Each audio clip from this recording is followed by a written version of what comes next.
उडदाची डाळ. तर ही आपण बाजूला ठेवूया. आता इथे लागणार आहे आपल्याला तांदूळ. तर तांदूळ आपण ना रेशनिंगचा कधी पण वापरायचा. रेशनिंगच्या तांदळाची इडली छान मस्त असा जुना असतो, त्याला छान मस्त अशी मऊसूत आणि फुगते पण छान. त्यासाठी आपल्याला इथे लागणार आहे तांदूळ. आता तांदूळ किती वाटी घ्यायचे तेही मी तुम्हाला सांगणार आहे. हे 2 वाटी झाल्या. तर आपल्याला अजून त्याच्यामध्ये काही नाही काही ॲड करायचं आहे, त्यामुळे मस्त पांढरी शुभ आणि मस्त पीठ आपलं फुलून येतो. 3 झाले. तर इथे 4 वाटी तांदूळ आपल्याला घ्यायचे आहे. तर ही 4 वाटी आपण तांदूळ घेतले. तर ह्याच्यामध्ये आपल्याला लागणार आहे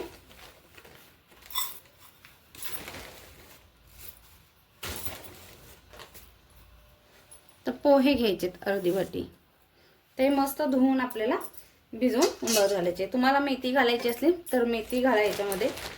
पण काय होतं ना, छान असं आपलं फुलून ज्यावेळेला पीठ आपण भिजायला ठेवतो आंबायला, ते छान फुलून येतं. त्याच्यासाठी आपल्याला इथे छान असे तांदूळ वापरायचे आहेत. हे पहा. आणि इथे आपण वापरले पोहे.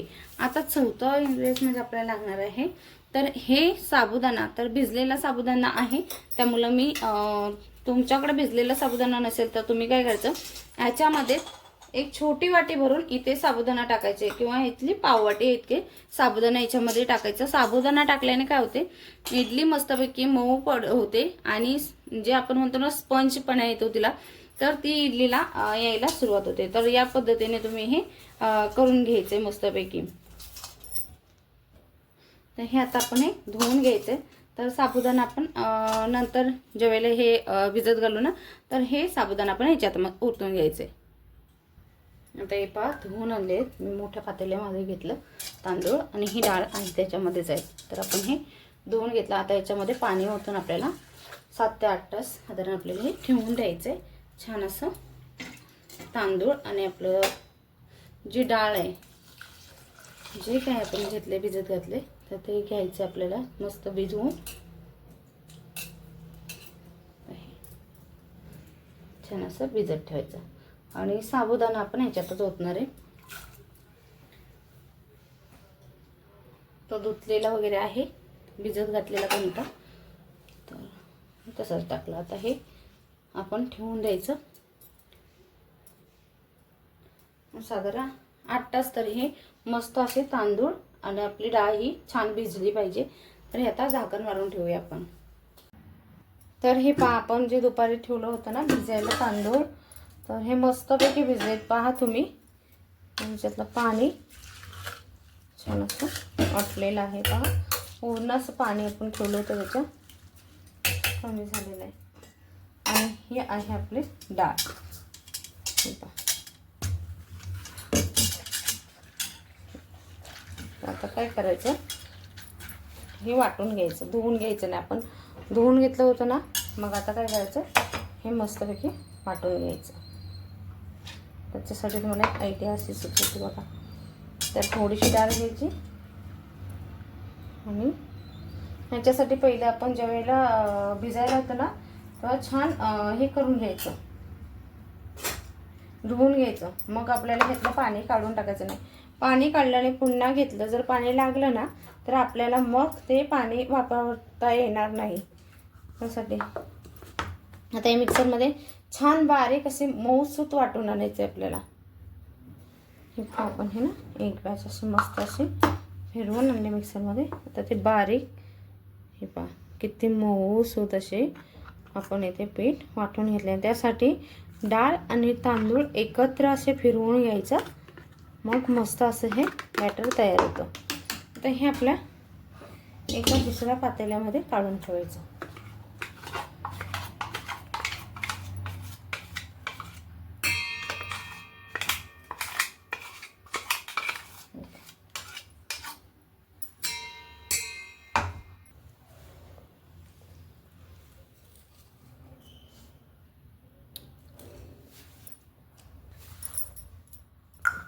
तर हे पहा किती मऊ पीठ हवं आहे.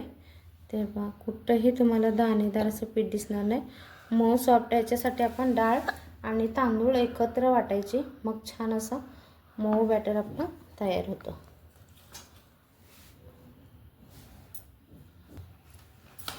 अजून चालू ठेवणार होतो.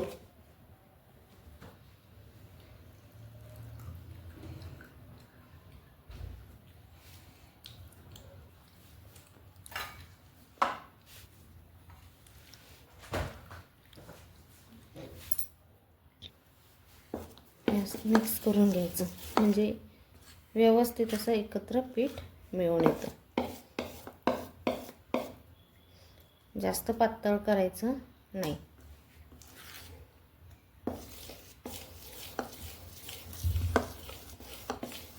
छान हलवून घ्यायचं आपल्याला पीठ.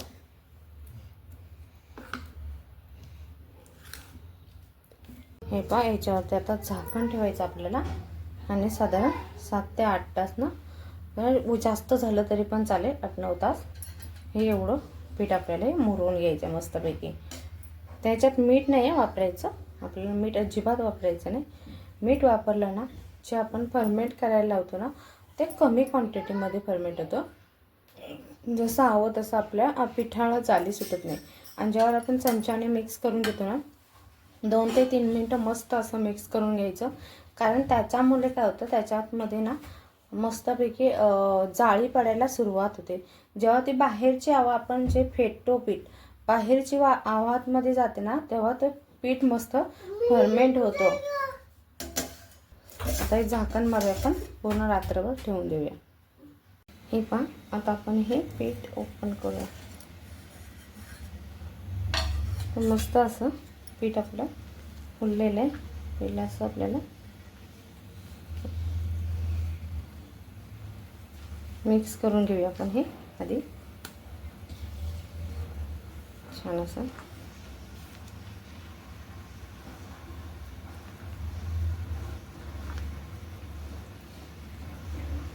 पीठ जेव्हा फुलतं ना, तेव्हा वर येतं.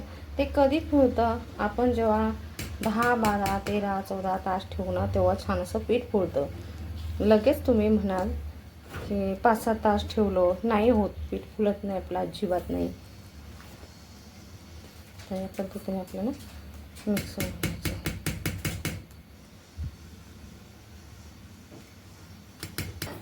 आपण ज्या पातेल्यात घेतलं होतं त्याच पातेल्यात आपण ठेवलं होतं, त्यामुळे छान असं फुलून आलेलं आहे. तर हे बाजूला करू आणि आपल्याला जेवढा हवं ना तेवढं हे मिक्स करून घेतलं. आता जेवढं हवं तेवढं बाजूला करून घेणार आहे, कारण त्याच्यामध्ये तेवढं पीठ मिक्स करायला जमलं. आणि त्याच्या आधी आपल्याला इकडे ना पाणी लावायचं आहे इडली पात्रामध्ये गरम करायला.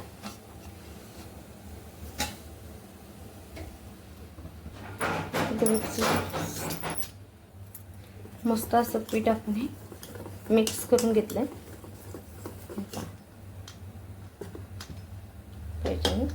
त्याच्यामध्ये आपल्याला मीठ घालून घ्यायचंय. चवीनुसार मीठ घालायचं आपल्याला.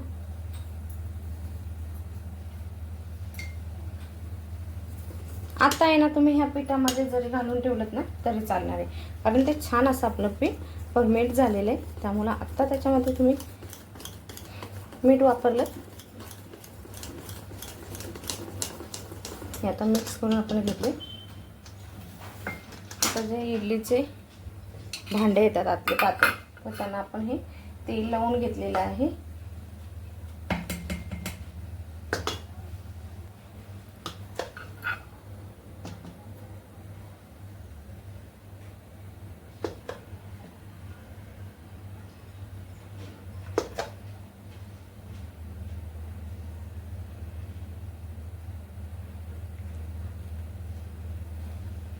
असं आपल्याला भरून घ्यायचं. तुमचं जर बॅटर जास्त घट्ट असेल ना, तुम्ही थोडंसं पाणी वापरा त्याच्यात. तर हे इथे मी पाणी छान असं उकळून घेतलेलं आहे. आपण पहिले ताटली ठेवून घेतलेली. तशाच आपल्याला सगळ्या प्लेट छान असं भरून घ्यायचे पिठाने.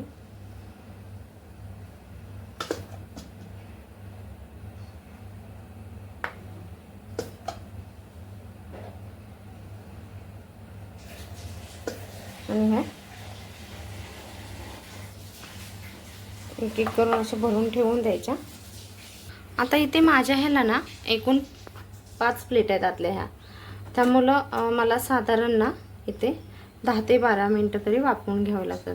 तर काय काय आहे ना, एकच प्लेट असते किंवा 3 प्लेटच्या असतात, त्यामुळं कसं होतं त्यांना कमी वेळ लागतं. तर तुम्ही तुमच्याकडं ज्या प्लेटीप्रमाणे तुम्ही ही वाफवून घेऊ शकता. माझ्याकडं 5 प्लेट आहेत, त्यामुळं इथे मला खूप वेळ वाफवून घ्यावं लागतं. तर तुमच्याकडं जर 1 प्लेटचं असेल तर साधारण 5 ते 7 मिनटात होऊन जातं. 1 प्लेटचं असेल तर मोठी 1 प्लेट असते बघा त्याला. तर आणि जर तुमच्याकडं त्याच्यापेक्षा जास्त प्लेटचं असेल ना, 3-4 प्लेटचं, तर त्याला थोडंसं आणखीन टाईम लागतं. तर आता ना आपण झाकण काढून घेऊया. हे पहा, छान असं हाताला कुठेही आपल्या चिपकून येत नाही. तर हे पूर्ण ना थंड व्हायला हवं, त्यासाठी आपण हे बंद करायचं आणि थंड करून घ्यायचं पहिलं, मग काढायला जायचं. एक सारख्या सगळ्याच मस्त अशा फुलून वर आलेल्या आहेत.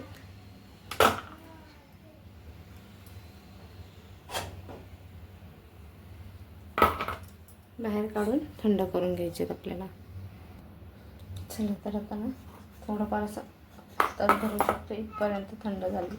एकदम थंड नाही झालेलं, कारण थोडीशी गरम इडली छान लागते खायला. तर हे बघा किती मस्त असे पहा, किती मस्त असे जाळीदार इडली आपली तयार आहे. आजपर्यंत मस्त तयार झालेली आहे. पहा तुम्ही, दिसायला पण किती सुंदर आहे आणि तेवढीच मऊ सॉफ्ट आहे अशी इडली. आपली किती सुंदर अशी शाईन आलेली आहे. तर ते काढून घेऊ आता.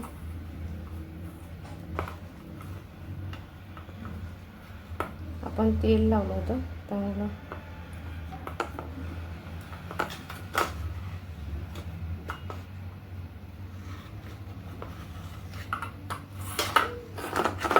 आपली मस्त अशी स्पंज इडली तयार आहे. एकदम सॉफ्ट अशी जाळीदार इडली आणि तितकीच आहे ना. हे पहा किती मऊ अशी इडली तयार झालेली आहे. जितकं तुम्ही तिला प्रेस करणार तितकी ती मस्त अशी जाळी पडते, दिसायला पण सुंदर अशी इडली दिसते. आता एक तुम्हाला शेवट असे मस्त टिप्स सांगते, ती मात्र तुम्ही व्हिडिओ शेवटी नक्की पहा.